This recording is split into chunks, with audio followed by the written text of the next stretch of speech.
सदियों पहले मालवा के पराक्रमी राजा इंद्रद्युम्न की ख्याति दूर दूर तक फैली हुई थी। वे न केवल एक महान योद्धा थे, बल्कि भगवान विष्णु के अनन्य भक्त भी थे। एक दिन एक संत ने राजा को एक दिव्य रहस्य बताया। एक गुप्त जंगल में नील माधव नामक भगवान का चमत्कारी स्वरूप है, जिनकी पूजा एक आदिवासी मुखिया विश्ववासु करता है। राजा ने तय किया कि वे इस दिव्य मूर्ति के दर्शन करेंगे। उन्होंने अपने प्रिय मंत्री और पुजारी विद्यापति को मूर्ति की खोज के लिए भेजा। विद्यापति की खोज विद्यापति ने कठिन जंगलों को पार किया, नदियों को लांघा और महीनों भटकने के बाद अंततः विश्ववासु तक पहुंचे। विश्ववासु ने उन्हें शरण दी, लेकिन नील माधव के बारे में कुछ भी बताने से इनकार कर दिया। हालांकि विश्ववासु की बेटी ललिता को विद्यापति का भोलापन और भक्ति देखकर उनसे प्रेम हो गया और दोनों का विवाह हो गया। ललिता के आग्रह पर विश्ववासु ने विद्यापति को नील माधव के दर्शन कराने का वादा किया, लेकिन एक शर्त रखी।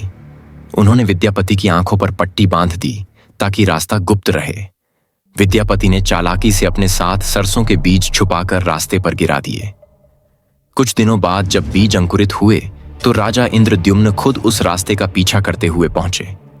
पर जब वे वहां पहुंचे तो नील माधव की मूर्ति अदृश्य हो चुकी थी। राजा दुखी होकर रोने लगे। उसी रात भगवान विष्णु ने राजा को सपने में दर्शन दिए और कहा, राजन, दुखी मत हो। मैं तुम्हारे लिए एक नए रूप में प्रकट होऊंगा, जगन्नाथ के रूप में। मंदिर का निर्माण और रहस्यमयी शिल्पकार राजा इंद्रद्युम्न ने पुरी में एक भव्य मंदिर बनवाने का संकल्प लिया। अब उन्हें भगवान की मूर्तियां चाहिए थीं।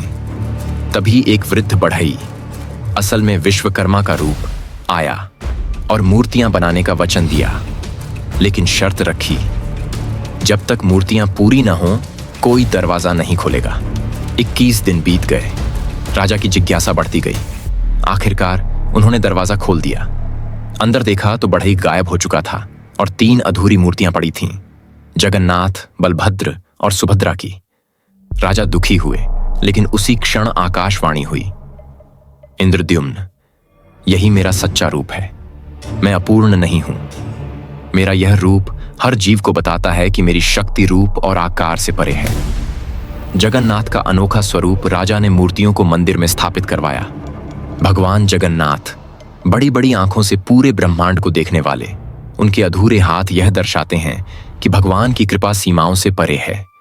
बलभद्र, बलराम, सफेद रंग के, जो शक्ति और सत्य के प्रतीक हैं। सुभद्रा, कृष्ण की बहन, जो सौभाग्य और शक्ति की देवी मानी जाती हैं। रथ यात्रा का चमत्कार हर साल पुरी में रथ यात्रा होती है, जिसमें भगवान जगन्नाथ, बलभद्र और सुभद्रा 3 विशाल रथों पर बैठकर नगर भ्रमण करते हैं। यह यात्रा कृष्ण के वृंदावन जाने का प्रतीक है। कहते हैं, जो भक्त रथ की रस्सी खींचता है उसका हर पाप मिट जाता है और वह मोक्ष प्राप्त करता है। ब्रह्म पदार्थ का रहस्य भगवान जगन्नाथ की मूर्तियों में एक और रहस्य छुपा है। ब्रह्म पदार्थ, यह एक चमत्कारी तत्व है जिसे भगवान की आत्मा माना जाता है। हर 12 से 19 साल में एक विशेष अनुष्ठान होता है, जिसे नवक्लेवर कहते हैं। इस दौरान पुरानी मूर्तियां बदली जाती हैं, लेकिन ब्रह्म पदार्थ को बड़ी गोपनीयता से नई मूर्तियों में स्थानांतरित किया जाता है। यह प्रक्रिया रात के अंधेरे में अंधे पुजारियों द्वारा की जाती है। कोई इसे देख नहीं सकता। कहा जाता है कि जो इसे देख लेता है उसकी मृत्यु निश्चित हो जाती है। अंतिम संदेश, भगवान जगन्नाथ की कहानी सिर्फ एक धार्मिक कथा नहीं, बल्कि यह हमें सिखाती है कि भगवान का रूप और आकार मायने नहीं रखता। उनकी कृपा, प्रेम और आशीर्वाद ही सच्चे हैं। यह कहानी हमें भक्ति, विश्वास, त्याग और धैर्य का पाठ पढ़ाती है। क्या आप इस पर और विस्तार से कोई और पहलू जानना चाहते हैं, जैसे मंदिर के चमत्कार, रथ यात्रा की अद्भुत घटनाएं या पुरी की अन्य पौराणिक कथाएं?